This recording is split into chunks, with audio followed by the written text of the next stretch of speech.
Bonjour à tous.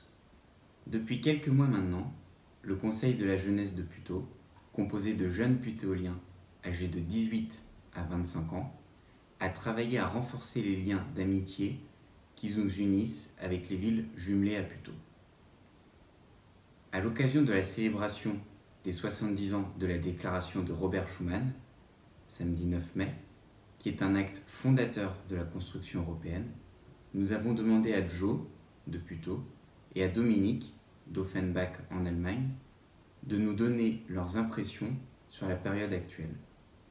Hi, my name's Dominic and I'm from your German twinning city Offenbach.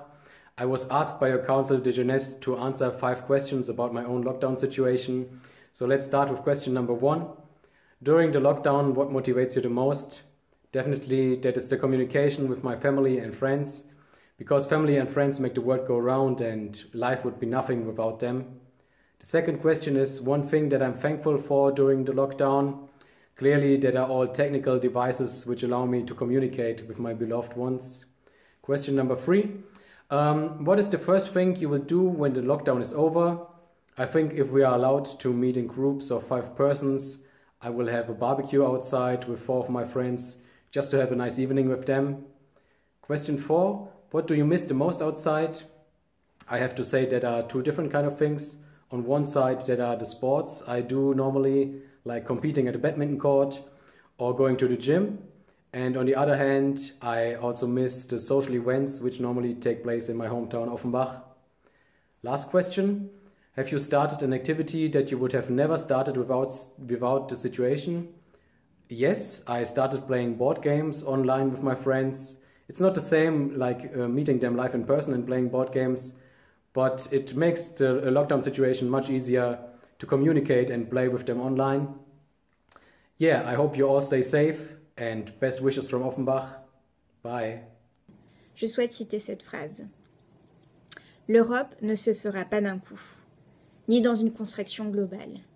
Elle se fera par des réalisations concrètes, créant d'abord une solidarité de fait. Toute personne peut dire que ces mots, prononcés en 1950, n'ont jamais été aussi vrais que ces 10 dernières années. Parfois, on a tendance à oublier que la paix a été durement gagnée. Pour quelques jeunes, elle est perçue comme un cliché. Mais en regardant notre histoire, on peut observer que ces pays ont mis de côté leur ego et ont accepté de partager leurs ressources. Aujourd'hui, j'assimile cette solidarité, ce partage, comme des outils pour faire front commun face à des problématiques bien plus globales. Comme l'illustre si bien la devise de l'Union européenne, unie dans la diversité.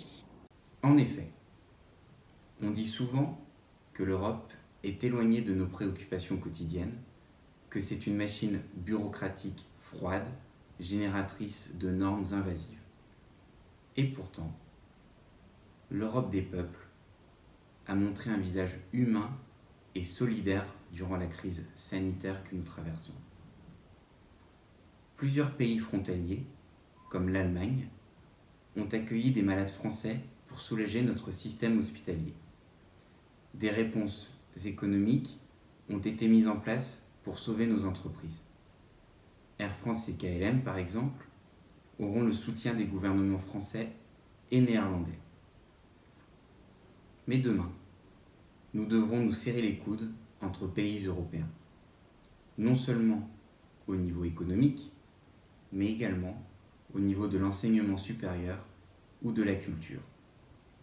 Certaines universités françaises ont par exemple annulé les échanges qui devaient s'effectuer en Asie, mais ont maintenu les échanges Erasmus intra-européens.